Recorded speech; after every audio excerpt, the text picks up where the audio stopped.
दोस्तों स्वागत है अपने YouTube channel top trending GK में। दोस्तों आज जो दिल्ली पुलिस कांस्टेबल के 3 दिसंबर का सेकंड शिफ्ट का एग्जाम हुआ है, तो इस शिफ्ट में पूछे गए सभी जीके प्लस कंप्यूटर के यहाँ पर 50 प्लस क्वेश्चंस देखने वाले हैं। जो भी सवाल होंगे वो आपके 100% रियल और ऑथेंटिक होंगे। तो इस बात पर लाइक करते हुए वीडियो कंटिन्यू कीजिए। इसकी पीडीएफ फाइल आपको थर्ड शिफ्ट के वीडियो के बाद मिल जाएगी लेट नाइट को। तो टेलीग्राम चैनल की लिंक है वो डिस्क्रिप्शन बॉक्स में है, जहाँ पर आपको ये पीडीएफ फाइल इससे पहले की जो भी शिफ्ट है उनकी पीडीएफ फाइल भी वहाँ पर अवेलेबल है, तो जरूर ज्वाइन कर लेना। वीडियो कंटिन्यू करें उससे पहले मैं आपको बता दूं, जो भी कैंडिडेट एसएससी सीएचएसएल एग्जाम की तैयारी कर रहे हैं तो अनअकैडमी आपके लिए लेके आया है फ्री मेगा मॉक टेस्ट है। ये होने वाला है 3 दिसंबर को। तो 3 दिसंबर को 8 PM पर इस मेगा टेस्ट से पहले आप एनरोल जरूर कर देना। एनरोलमेंट के वक्त आप टीटीजी के कूपन कोड अप्लाई करना, फ्रीली एनरोल हो जाएगा। साथ ही साथ यदि आप प्लस सब्सक्रिप्शन लेते हो तो इसमें 10% का डिस्काउंट मिल जाएगा इस कूपन कोड से। इसका एनालिसिस है वो 4 दिसंबर को किया जाएगा। तो यहाँ पर आपके ऑल इंडिया रैंक भी आप चेक कर सकते हो कितने नंबर्स आ रहे हैं। बिल्कुल फ्री मॉक टेस्ट है, जरूर एनरोल करना। 4 दिसंबर को वाईफाई टीम के द्वारा, बेस्ट टीम के द्वारा इसका एनालिसिस भी किया जाएगा, जो कि फ्री है, आप जरूर देख लेना। तो इसके लिंक डिस्क्रिप्शन बॉक्स में आप चेक कर सकते हो, एनरोलमेंट जरूर करना। तो यहाँ पर देख लेते हैं स्पेशल थैंक जिन्होंने सवाल सेकंड शिफ्ट के व्हाट्सएप और टेलीग्राम पर सेंड किए। उनमें अमन के, सुरेंद्र सैनी, सचिन है, विमलेश यादव, एनआर चौधरी है, रेबार अली है, सुरेंद्र सैनी हो गए, रणवीर चारण है, राजदीप राजपूत है। इन्होंने बहुत से सवाल है वो कंफर्म किए कॉल पर। नवीन कुशवाहा और यहाँ पर खुशवंत ताड़ा, अभय पांडे, प्रिंस और रामावतार नैन। तो आप भी अपने से अपने सवाल पूछे जाते हैं वो जरूर टेलीग्राम पर सेंड करना। टेलीग्राम पर आपको मैसेज सेंड की लिंक मिल जाती है। तो सवाल देखिए यहाँ पर सेकंड शिफ्ट में जो जीके के सवाल है कि सिमरन हेटमायर है वो किस देश से क्रिकेट खेलते हैं। अभी वो दिल्ली कैपिटल आईपीएल में खेल रहे थे, तो ये वेस्ट इंडीज के क्रिकेट खिलाड़ी है सिमरन हेटमायर। अगला सवाल यहाँ पर वन अरेंज्ड मर्डर पुस्तक के ऑथर कौन है। तो वन अरेंज्ड मर्डर बुक है, इनके ऑथर है चेतन भगत की ये पुस्तक है वन अरेंज्ड मर्डर। अगला सवाल देखिए नरसिंह वर्मन, और इन्हें ममलन भी कहा जाता है, ये किस वंश के शासक है। तो नरसिंह वर्मन या फिर मम्मल है, ये आपके पल्लव वंश के शासक हो जाएंगे। तो पल्लव राजवंश के शासक है नरसिंह वर्मन फर्स्ट। नेक्स्ट में देखिए देवगढ़ का दशावतार मंदिर कहाँ पर है। तो देवगढ़ का जो दशावतार मंदिर है वो उत्तर प्रदेश में है। कहाँ पर है दशावतार मंदिर है, उत्तर प्रदेश के ललितपुर जिले के देवगढ़ में स्थित है। ये भगवान विष्णु को समर्पित है, गुप्त काल में इसको बनाया गया था।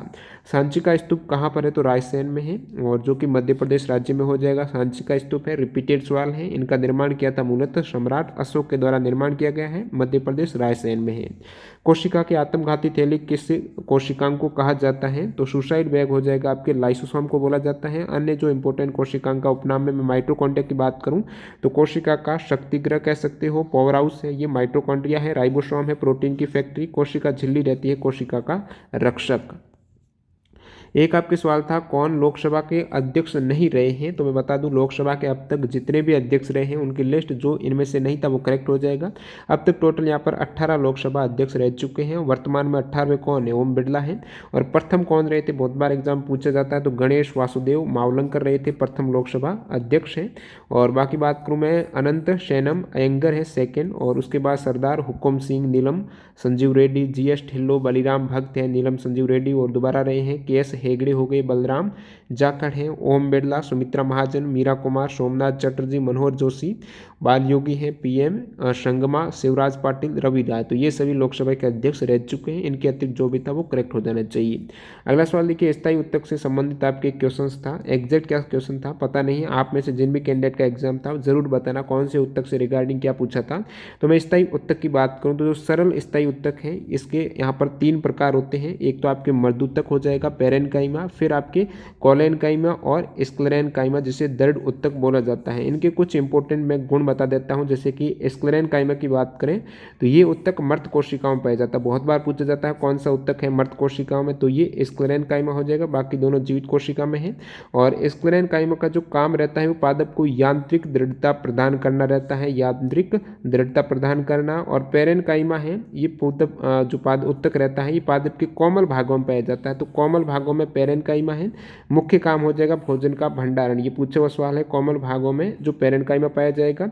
कॉलेनकाइमा की बात करूं तो ये लचीलापन के लिए उत्तक है, ये लचीलापन के साथ दृढ़ता प्रदान करता है, वो उत्तक है कॉलेनकाइमा। बाकी जटिल उत्तक है जाइलम, जल, फ्लोएम, भोजन का परवाह करता है। अगला सवाल देखिए, IMAP की फुल फॉर्म आपको पूछी थी कंप्यूटर में। प्रत्येक स्टेप में जो प्रोटोकॉल है उसकी फुल फॉर्म पूछी जा रही है। आपके FT भी पूछे हुआ सवाल है, यहाँ पर HTTP ये भी पूछे हुआ सवाल है। तो IMAP का आज पूछ लिया तो इंटरनेट मैसेज एसेज प्रोटोकॉल हो जाएगी IMAP। अन्य जो भी प्रोटोकॉल हैं उनकी फुल फॉर्म मैंने टेलीग्राम पर भी शेयर किया था, यहाँ पर भी बता देता हूँ। FTP हो जाएगा फाइल ट्रांसफर प्रोटोकॉल है। HTTP है हाइपर टेक्स्ट ट्रांसफर प्रोटोकॉल, बहुत बार ये भी पूछा जाता है HTTPS। तो ये हाइपर टेक्स्ट ट्रांसफर प्रोटोकॉल, साथ में S का मतलब सिक्योर हो जाएगा, ओके। और फिर API हो जाएगा automatic private internet protocol addressing है। APR है एड्रेस रेजोल्यूशन प्रोटोकॉल है। DHCP ये डायनेमिक होस्ट कॉन्फ़िगरेशन प्रोटोकॉल है। ICMP internet control message protocol है। और फिर मैं IMAP की बात करूँ जो आज पूछा हुआ, तो इंटरनेट मेल एसेज प्रोटोकॉल ये हो जाएगा। IP आपके इंटरनेट प्रोटोकॉल हो जाएगा। IP कॉन्फ़िगरेशन है internet protocol configuration. IPP internet printing protocol. IPSEC internet protocol security हो जाएगा। फिर बात करें LDAP के, तो ये light weight directory access protocol है। NNTP है नेटवर्क न्यू ट्रांसफर प्रोटोकॉल है। POP3 पूछा हुआ सवाल है पोस्ट ऑफिस प्रोटोकॉल 3। PPP यानी point to point protocol. PPTP point to point tunneling protocol हो जाएगा। RIP routing information protocol. फिर SMTP ये भी पूछा हुआ सवाल है अब की बार, तो ये है सिंपल नेटवर्क मैनेजमेंट प्रोटोकॉल है। TCP है ट्रांसमिशन कंट्रोल प्रोटोकॉल पूछा हुआ है। TCP/IP का पूछा था, transmission mission control protocol internet protocol हो जाएगा। TFTP यानी ट्राइवियल फाइल ट्रांसफर प्रोटोकॉल। और फिर VDP आपकी ये UDP हो जाएगा यूजर डाटाग्राम प्रोटोकॉल है। VoIP voice over internet protocol है, आने वाले सबके लिए इंपॉर्टेंट है। WAP wireless application protocol. अगला सवाल देखिए, ब्राउजर में ओपन टैब में लेफ्ट टैब में स्विच करने की शॉर्टकट की कौन सी है। तो आपके जो भी ब्राउजर जैसे कि क्रोम हो गया, तो उसमें जितनी भी टैब ओपन है, जितनी भी वेबसाइट आपने अलग अलग ओपन कर रखी है, आप चाहते हो कि इस वेब पेज से मैं सेकेंड वाले वेब पेज में स्विच कर जाऊँ, यानी उस टैब में चला जाऊँ, तो आप कौन सी शॉर्टकट की प्रयोग करेंगे। तो वो भी यहाँ पर पूछा है लेफ्ट टैब में। जैसे कि अभी आप इस वाली टैब पे हो बीच में, आप चाहते हो कि पहले वाली टैब में आने के लिए लेफ्ट टैब के लिए जो शॉर्टकट की अलग है और राइट टैब के लिए अलग शॉर्टकट की। तो लेफ्ट टैब की बात करें तो कंट्रोल शिफ्ट के साथ आपको टैब की प्रेस करनी है, कंट्रोल प्रेस करना है, साथ में शिफ्ट और टैब की, तो आप लेफ्ट टैब की ओर मूव कर जाएंगे। यदि आपको राइट टैब में जाना है तो कंट्रोल के साथ सिर्फ टैब प्रेस करना है। तो राइट के लिए कंट्रोल टैब, लेफ्ट आना थोड़ा और जोर लगाना है, शिफ्ट की प्रेस कीजिए, कंट्रोल शिफ्ट टैब, तो लेफ्ट में स्विच कर जाओगे। बाकी यहाँ पर आप ब्राउजर की बात करें तो न्यू टैब ओपन करने के लिए कंट्रोल T है। Open a new browser window है control N। Control F4 alt F4 हो जाएगा जो करंट विंडो है उनको क्लोज करने के लिए। अगला सवाल देखिए, यूनिसेफ इंडिया ने फॉर एवरी चाइल्ड के अधिकारों को बढ़ावा देने के लिए किस भारतीय को अपने सेलिब्रिटी एडवोकेट के रूप में घोषणा की है। तो यूनिसेफ ने किन्हें सेलिब्रिटी एडवोकेट के रूप में घोषित किया है, तो आयुष्मान खुराना हो जाएंगे। बाकी मैं यूनिसेफ की गुडविल एम्बेसडर की बात करूँ तो प्रियंका चोपड़ा है, और हिमा दास है यूनिसेफ इंडिया की यूथ एम्बेसडर।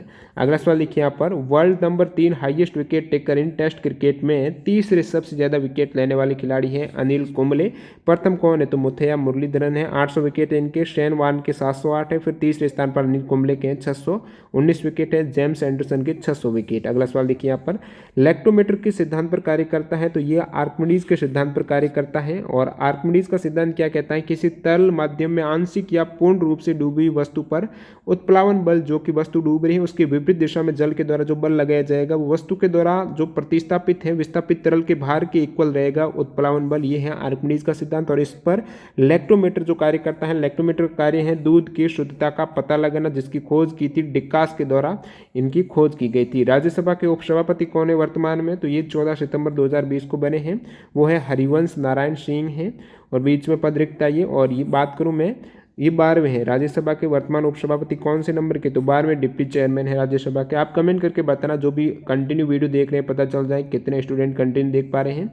राज्यसभा के सभापति कौन होते हैं। अगला सवाल देखिए, vice chairman of International Union of Railway, तो vice chairman of International Union of Railway के डिप्टी चेयरमैन आपको पूछा है। उपाध्यक्ष कौन है, और ये इंटरनेशनल यूनियन ऑफ रेलवे है जिसका हेडक्वार्टर पेरिस फ्रांस में है। तो अभी ये करंट का है, जुलाई 2020 में इनके डिप्टी चेयरमैन या फिर वाइस चेयरमैन बनाए गए हैं DG, तो डायरेक्टर जनरल और रेलवे प्रोटेक्शन जो फोर्स है उसके अरुण कुमार को बनाया गया है। तो अरुण कुमार है यहाँ पर वाइस चेयरमैन। हेडक्वार्टर पेरिस में है, स्थापना अक्टूबर 17, 1922 को हुई थी। चेयरमैन कौन है, तो वो है ज्ञानलुंगी कैस्टेली। अगला सवाल देखिए, आर्थिक सर्वेक्षण 2019-20 के अनुसार 5 सदस्यों वाले एक औसत परिवार को, जिसमें प्रति व्यक्ति रोजाना न्यूनतम 2 पौष्टिक थालियों से भोजन करने के लिए प्रति वर्ष औसतन कितने रुपए का लाभ हुआ। मतलब क्या ही सवाल पूछ रहे हैं, इसका क्या मतलब हुआ। आर्थिक सर्वेक्षण बजट है, उनके कहीं से भी सवाल उठा के पूछ लिया जा रहा है। इस सवाल का क्या यहाँ पर कितने पढ़ेंगे स्टूडेंट आखिर।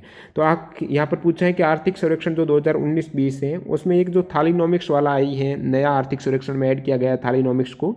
तो ये 5 सदस्यों वाले एक औसत परिवार को, जिसमें प्रति व्यक्ति रोजाना न्यूनतम 2 पौष्टिक थाली, तो शाकाहारी थालियों से भोजन करने के लिए प्रतिवर्ष औसतन कितने रुपए का लाभ हुआ है अब की बार 2019-20 में। तो 5 सदस्यों वाले इस परिवार के लिए 10,887 शाकाहारी थाली के लिए हो जाएगा, और मांसाहारी भोजन वाली थाली के लिए यहाँ पर लाभ है 11,787 रुपये। अगला सवाल देखिए, वी आर डिस्प्लेस्ड पुस्तक के उत्तर हैं। आज पुस्तक से 3 सवाल पूछे गए हैं। वी आर डिस्प्लेस्ड है, ये फर्स्ट स्टेप में भी आया था, रिपीट हो गया, इसमें मलाला यूसुफजई हो जाएगी। पृथ्वी से क्रस्ट से गहराई में जाने पर तापमान में क्या चेंजेज आएगा। तो क्रस्ट सबसे ऊपर है, आप जैसे जैसे गहराई में जाएंगे तो क्या देख पा रहे हो, यहाँ पर तापमान में वृद्धि हो रही है। तो एग्जैक्ट इसमें क्या सवाल था कि तापमान में कितना चेंजेज आएगा, तो क्या दिया गया था, कितने मीटर की गहराई दी गई थी उसके अकॉर्डिंग है। और ऐसा अनुमान है कि प्रति 32 मीटर गहराई पर 1 डिग्री सेंटीग्रेड, यानी आप कह सकते हो 100 मीटर की गहराई पर लगभग 3 डिग्री सेंटीग्रेड तापमान बढ़ जाता है। अगला सवाल देखिए, द्रोणाचार्य अवार्ड जो रेगुलर कैटेगरी 2020 किसे नहीं मिला है। द्रोणाचार्य अवार्ड है जो कोचों को दिया जाता है, तो 2020 में रेगुलर कैटेगरी में किसे नहीं मिला, तो किसे मिला है वो देख लीजिए आप। नियमित श्रेणी में यहाँ पर मिला है जूड फेलिक्स, हॉकी के हैं, और योगेश मालवीय ये मलखम स्पोर्ट है। जसपाल राणा निशानेबाजी। कुलदीप कुमार हांडू वुशु स्पोर्ट है, एग्जाम में पूछा हुआ सवाल है, Kuldeep Kumar हांडू sport wushu. Gaurav Khanna para badminton, इनको मिला है नियमित श्रेणी में। बाकी लाइफ टाइम श्रेणी में धर्मेंद्र तिवारी, पुरुषोत्तम राय, शिव सिंह, रोमेश पठानिया, कृष्ण कुमार हुड्डा, विजय भालचंद्र, मुनीश्वर नरेश कुमार। तो आप अर्जुन अवार्ड देख के जाइए, और ये द्रोणाचार्य अवार्ड है, ध्यानचंद अवार्ड है, और आपके जो राजीव गांधी खेल रत्न पुरस्कार हैं। जो भी खिलाड़ी हैं जरूर देख के जाना किस स्पोर्ट से बिलोंग करते हैं, यहाँ से सवाल आ रहा है प्रत्येक से। जैसे कि आ गया राजीव गांधी खेल रत्न अवार्डी मोनिका बत्रा किस खेल से संबंधित है, तो इन्हें 2020 में राजीव गांधी खेल रत्न मिला है। बहुत बार बता चुका हूँ मैं, टेबल टेनिस से हैं। जो यहाँ पर 5 खिलाड़ियों को राजीव गांधी खेल रत्न मिला है, जैसे कि रोहित शर्मा है क्रिकेट से, मरीपन थंगावेलु है पैरा ओलंपिक हाई जंपर है, Manika Batra table tennis, Vinesh Phogat wrestling, Rani Rampal hockey. Bharat सरकार के द्वारा मौद्रिक नीति जो मॉनेटरी पॉलिसी कमेटी है उसमें कुल सदस्य संख्या कितनी होती है, तो 6 सदस्य होते हैं, जिसमें 3 सदस्य आरबीआई से होंगे और 3 अन्य जो स्वतंत्र सदस्य हैं वो भारत सरकार के द्वारा चुने जाते हैं।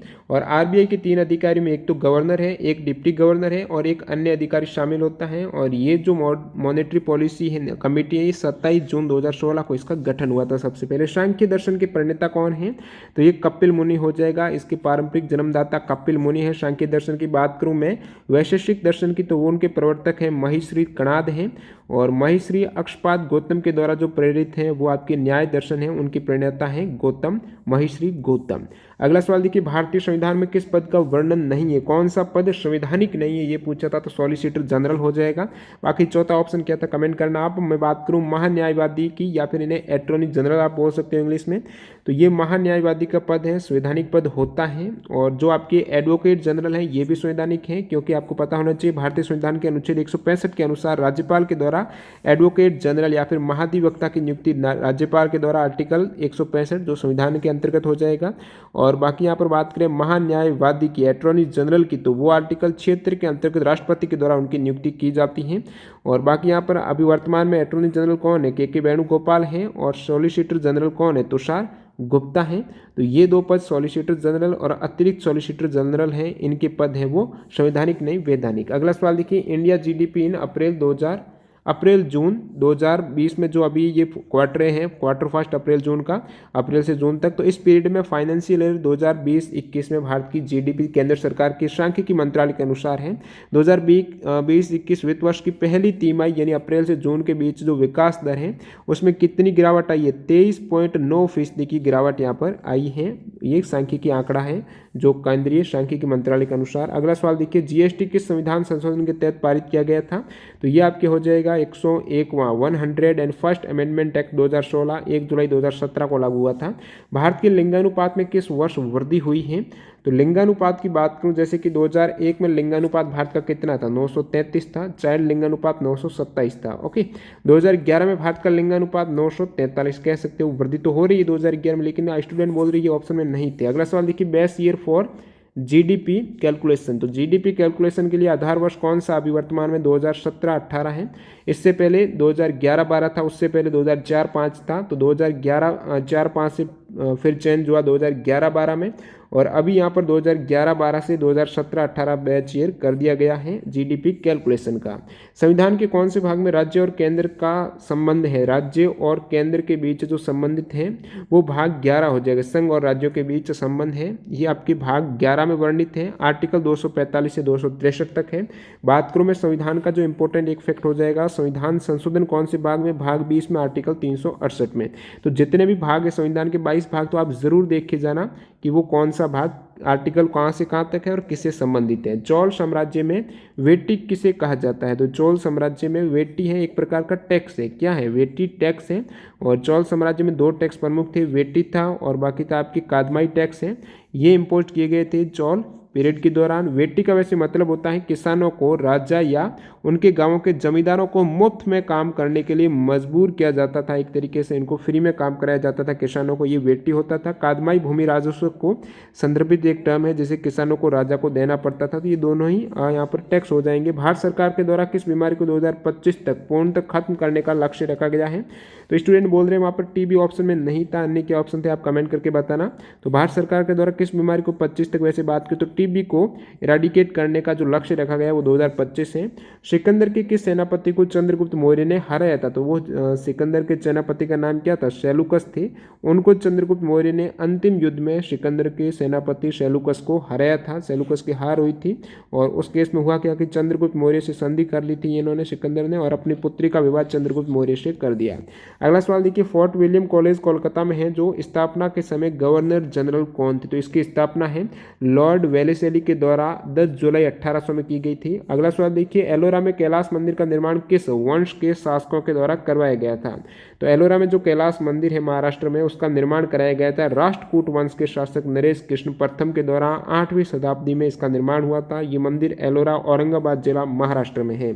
पेड़ का कौन सा भाग गुरुत्वाकर्षण बल की अनुगामी गति करता है? तो ये गुरुत्वाकर्षण बल है नीचे की ओर। तो कौन सा आपको पता चल गया होगा? रूट हो जाएगा, जो ग्रो करता है डायरेक्शन में ग्रेविटेशनल फोर्स की दिशा में जो जड़ है वो अनुगामी कार्य करेगा। बेकिंग सोडा है, ये इसमें क्या मिलाने पर उसका कलर हरा हो जाता है? इस टाइप से एग्जैक्ट क्या सवाल था, क्या ऑप्शन थे, आप कमेंट करके बता देना। यहाँ पर एक सवाल ये बता रहा है स्टूडेंट, थोड़ा बहुत इसमें डाउट है कि एक स्टूडेंट तो ये भेजा है FLRR फ्लोर हो जाएगा 3.3 प्लस सेलिंग 4.4 भेजा, लेकिन एक स्टूडेंट ने ऐसे भेजा फ्लोर 3 ये डैश 3 प्लस सेलिंग। तो ये कॉमा है, क्या कॉमा था या फिर ये डॉट था? आप कमेंट करके बताना। यदि मैं बात करूं एक्सेल में, तो एक्सेल में ये डॉट तो हो ही नहीं सकता है, इसमें सिग्निफिकेंस तो आएगा ही आएगा। बाकी यहाँ पर इस प्रकार आ जाए फ्लोर 3.3 मैथमेटिकली, तो इसमें यहाँ पर सिग्निफिकेंस 1 मान लें तो इसका आंसर 8 हो जाना चाहिए, क्योंकि फ्लोर 3.3 का आप वैसे कैलकुलेशन करेंगे मैथ के अकॉर्डिंग तो यहाँ पर आंसर आएगा 3। फ्लोर का मतलब नीचे वाला, और इसका 1 यहाँ पर माना जाता है सिग्निफिकेंस वैसे ही डिफॉल्ट में। तो आप कमेंट करके बताना जिन भी कैंडिडेट का सेकंड चैप्टर था एग्जैक्ट यहाँ पर क्या पूछा गया था, 3.3 था या फिर 3,3 था। यदि 3,3 प्लस 4,4 था तो इसका आंसर हो जाना चाहिए 7, क्योंकि फ्लोर 3,3 का मतलब क्या हुआ, 3 में 3 का भाग जा रहा तो उत्तर 3 आ जाएगा। सेलिंग 4,4 क्या हो जाएगा? तो देखिए यहाँ पर ज़्यादा होना चाहिए, 3,3 है, तो यदि भाग नहीं गया तो फ्लोर में कम हो जाता, लेकिन भाग जा रहा कोई इशू नहीं। और 4,4 में 4 का भाग जा रहा है तो वो 4 ही रहेगा सेलिंग में, तो इस केस में आंसर 7 आना चाहिए। लेकिन यदि इस टाइप से था, एग्जैक्ट इस टाइप से था, तो फ्लोर 3.3 है तो क्या हो जाएगा, इसका मतलब कम हो जाना चाहिए, 1 माना जाएगा सिग्निफिकेंस 1 का 3.3 में, इंटीजर में आना चाहिए। आप कहेंगे 3.3 में 1 का भाग जा रहा, लेकिन वो पूर्णांक आना चाहिए, तो कम क्या हो जाएगा 3.3 से, पहले पूर्णांक कौन सा 3 हो जाएगा। फिर सेलिंग में मैं 1 मानूँ तो 4.4 है, तो ये कितना हो जाएगा ज़्यादा, सेलिंग में ज़्यादा होता है। तो उसके बाद पूर्णांक कौन सा 5 आ जाएगा, तो 5 और 3 आंसर 8 होना चाहिए। यदि इस प्रकार था या फिर कौन सा था आप कमेंट करके बताना। URL संबंध किससे नहीं है, यूआरएल का संबंध किससे नहीं, ये ऑप्शन थे, प्रोटोकॉल थे, इंटरनेट प्रोटोकॉल, क्वेरी सेटिंग है, एक डोमेन था। तो डोमेन आपको पता है यूआरएल क्या होती है, जो पूरी वेबसाइट है वो एक तरीके से यूआरएल का काम करेगी, यूनिफॉर्म रिसोर्स लोकेटर हो जाएगी। तो उसमें प्रोटोकॉल भी होता है, आईपी भी होता है, डोमेन भी होता है। डोमेन क्या, .com .in ये उसमें होते हैं वेबसाइट में। क्वेरी सेटिंग नहीं होती, तो ये करेक्ट हो जाना चाहिए। यूआरएल में क्या क्या सम्मिलित होते हैं, तो HTTP हो जाएगा, और बाकी आपके ये वेब पेज तो होता ही होता है। FTP फाइल ट्रांसफर भी इसमें आ जाएगा, ईमेल भी आता है, डाटाबेस एसएस भी हैं। तो ये सभी आपके यूआरएल में सम्मिलित है। पुंछी आयोग किससे संबंधित है, पुंछी आयोग का पूछा है तो केंद्र राज्य संबंधों पर आधारित है। ये अपनी संस्तुतियों देने के लिए जस्टिस एम पुंछी के नेतृत्व में गठित आयोग था, जो कि केंद्र राज्यों संबंध पर आधारित था। 2007 में ये आयोग की गठन हुआ है। तो केंद्र राज्य संबंध पर आधारित अन्य आयोग कौन से हैं, तो वो आपकी शीतलवाड़ कमेटी है, सरकारी आयोग है, राजा मन्नार कमेटी, ये सभी केंद्र राज्य संबंधों पर आधारित हैं। अगला सवाल, पाणिनि का संबंध किससे है, तो संस्कृत व्याकरण हो जाएगा। और इनका जो व्याकरण का नाम था वो था अष्टाध्यायी नाम था, 8 अध्याय और यहाँ पर 4 सहस्त्र सूत्र थे। वित्त मंत्री निर्मला सीतारमण ने 2020-21 में किस योजना को पूरा करने का लक्ष्य रखा गया था, तो इसमें आप कमेंट करके बताना कौन सी योजना थी। स्टूडेंट ने जल जीवन विकास एक योजना बताई। मैं बाकी बात करूं 2021-20 में, एक तो ये टारगेट रखा गया है, 15 लाख करोड़ रुपए की कृषि ऋण का लक्ष्य तय किया गया है। अन्य क्या ऑप्शन थे आप कमेंट करके बताना।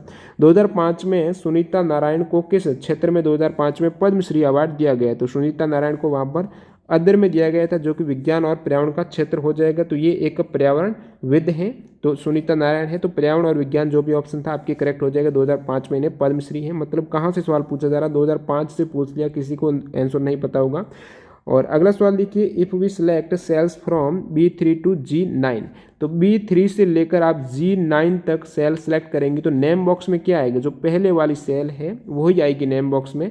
तो B3 आपका आंसर आ जाएगा। जैसे कि ये आपके पूरी स्प्रेडशीट हो जाएगी, एक्सेल शीट हो जाएगी।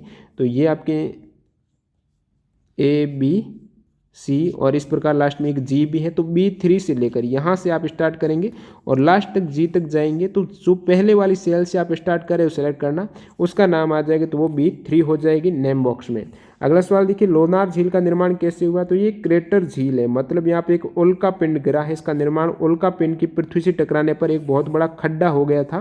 तो यही गड्ढा है वो एक झील का रूप ले लिया, उसमें पानी भर गया, तो ये आपकी झील हो गई। तो क्रेटर झील है, लोनार झील है, जो कि महाराष्ट्र के बुल्ढाना जिले में स्थित एक खारे पानी की झील है। एक सवाल आपके इस प्रकार से पूछा था, जस्टिफाई ये पैराग्राफ के लिए शॉर्टकट की क्या हो जाएगी, तो लेफ्ट के लिए L होती है कंट्रोल के साथ, राइट के लिए R होती है कंट्रोल के साथ, E होती है सेंटर में, और जस्टिफाई करने के लिए हो जाएगी कंट्रोल J। अगला सवाल देखिए यहाँ पर, क्लोज टू द बॉन, तो ये क्लोज टू द बॉन पुस्तक के लेखक कौन है, तो पुस्तक से यहाँ पर 3 सवाल हो गए हैं। लीजा राय हो जाएगी इस पुस्तक के ऑथर। MS वर्ड की फाइल को वेब पेज पर भेजने से पहले प्रीव्यू के लिए किसका उपयोग किया जाता है, इस टाइप से इसमें क्या ऑप्शन थे। एग्जैक्ट सवाल यहाँ पर थोड़ा डाउट अस्पष्ट लग रहा है, तो आप कमेंट करके बता देना।